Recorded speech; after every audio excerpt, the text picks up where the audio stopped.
जबलपुर शहर में वृंदा अपने पति नामदेव के साथ रहती थी।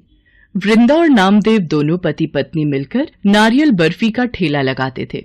उनकी नारियल बर्फी पूरे जबलपुर में प्रसिद्ध थी। दूर दूर से जब भी कोई जबलपुर आता था तो उनके ठेले की नारियल बर्फी जरूर खरीद कर ले जाता था।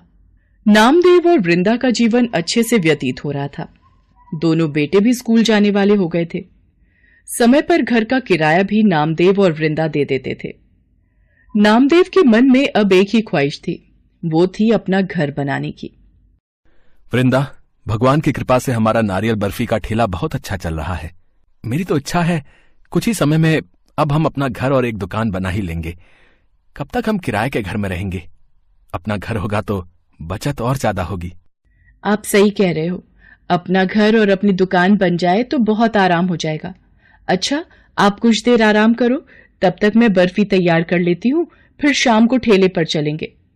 वृंदा बहुत ही स्वादिष्ट नारियल बर्फी बनाती थी। उसके हाथों में नारियल बर्फी बनाने की एक अलग ही कला थी। शाम के वक्त वृंदा और नामदेव दोनों नारियल बर्फी का ठेला लगाने निकलते हैं। नामदेव भाई, 2 जगह 1-1 किलो नारियल की बर्फी तोल देना। सतना शहर से दोनों बहनें आई हुई हैं और वो कहती हैं कि वो तुम्हारी नारियल बर्फी लेकर ही घर जाएंगी। पूरे जबलपुर में तुम्हारे ठेले की ही नारियल बर्फी बहुत प्रसिद्ध है। ये बात वो अच्छी तरह जानती है भाई। मनोहर भैया, ये नारियल बर्फी के स्वाद का श्रेय आप मेरी पत्नी वृंदा को ही दो।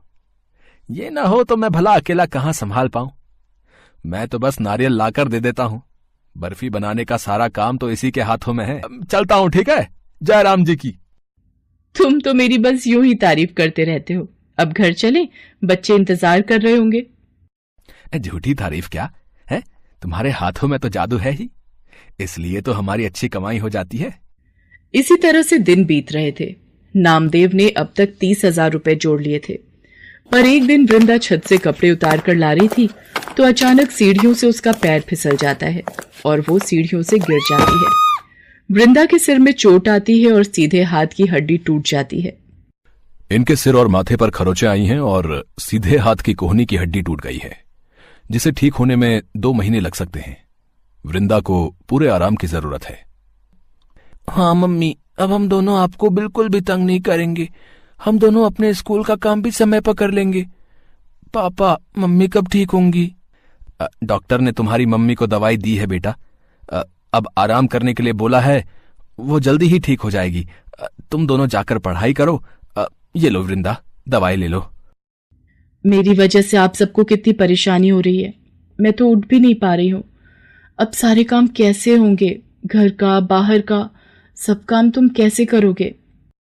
तुम चिंता मत करो, सब काम हो जाएंगे। अभी तुम दवाई लेकर आराम करो, जब तक मैं बच्चों के लिए और तुम्हारे लिए कुछ खाने का बना देता हूं। कहते हैं ना, दुख और सुख बिना बताए आता है। नामदेव और वृंदा के जीवन में सब कुछ ठीक चल रहा था, पर अचानक से इतना बड़ा दुख उनके सुखी जीवन को हिला गया था। नामदेव घर की देखभाल करता था। वृंदा के हाथ की हड्डी टूटी हुई थी, इसी वजह से वो कोई काम नहीं कर पाती थी। नारियल बर्फी का काम बहुत दिनों से बंद पड़ा था। इस वजह से नामदेव के पास जो जुड़े हुए पैसे थे वो सब वृंदा की दवाइयों, घर का किराया और घर खर्च में लग गए थे। नामदेव परेशान हो गया था। उसे नारियल बर्फी बनानी नहीं आती थी, नहीं तो वो दिन में थोड़ी देर ठेला लगा भी लेता। क्या करूं भगवान, कुछ समझ में नहीं आ रहा। घर कैसे चलेगा? अगले महीने का घर का किराया फिर सिर पर आ गया है, वो भी देना है। पिछले 20 दिन से काम बंद पड़ा है, सब कैसे होगा? वृंदा नामदेव की परेशानी को समझ रही थी। वो भी जानती थी कि पिछले कुछ दिनों से नारियल बर्फी का काम रुका हुआ था। फिर वृंदा को एक उपाय सूझा। उसने नामदेव से कहा, सुनो जी, मैं चाहती हूं नारियल बर्फी आप बनाओ। जैसे जैसे मैं आपको बताऊंगी उस तरह से आप बनाते जाना। धीरे धीरे आप नारियल बर्फी बनानी सीख जाओगे। वृंदा, अगर थोड़ा बहुत भी स्वाद में फर्क आया तो काम पर असर पड़ जाएगा। लोग हमारी नारियल की बर्फी की बहुत तारीफ करते हैं। मुझे तो लगता है मैं नहीं बना पाऊंगा। आप मेरे ऊपर विश्वास करो, देखना आप बहुत अच्छी नारियल बर्फी बना लोगे और मैं आपके साथ हूं। मैं आपको बताती जाऊंगी, जैसे जैसे मैं बताऊं वैसे वैसे करना, ठीक है?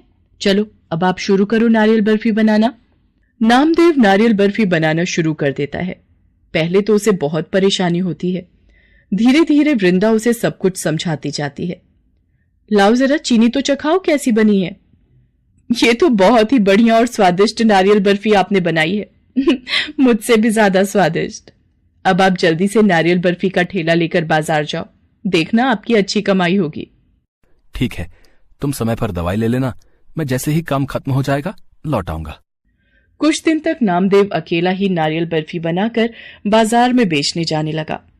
वृंदा अब ठीक हो चुकी थी, इसलिए उसने दोबारा धीरे धीरे नामदेव की मदद करना शुरू कर दिया था। एक दोपहर। नामदेव, मेरी बेटी की शादी में मैंने सब लड़के वालों को तुम्हारी नारियल की बर्फी के डिब्बे ही बांटने हैं, इसलिए बहुत ही बढ़िया और स्वादिष्ट नारियल बर्फी बनकर तैयार हो जानी चाहिए। 1 हफ्ते बाद ही मेरी बेटी की शादी है, तुम ऑर्डर ले लो और ये 10,000 रुपए एडवांस के तौर पर रखो। हे ईश्वर, आज इतना बड़ा मिठाई का ऑर्डर मिल गया, मेरे लिए ये बहुत जरूरी था। घर जाकर वृंदा को बताऊंगा तो वो भी बहुत खुश होगी। नामदेव घर जाकर वृंदा को नए ऑर्डर मिलने की बात बताता है, जिसे सुनकर वृंदा बहुत खुश होती है। ये तो बहुत खुशी की बात है। अब हम दोनों मिलकर नारियल बर्फी तैयार करेंगे, जिससे काम और भी बढ़िया हो जाएगा, क्योंकि अब तो आप भी बहुत अच्छी नारियल बर्फी बनाने लगे हो। अब नारियल बर्फी वाली बीवी है तो पति तो अच्छी नारियल बर्फी बना ही लेगा ना। वो तो है। सच कहा है, पति पत्नी का रिश्ता सचमुच सबसे अनोखा है, जहां दोनों ही सुख हो या दुख मिलकर बांटते हैं और अपनी जिंदगी को मिलकर जीते चले जाते हैं।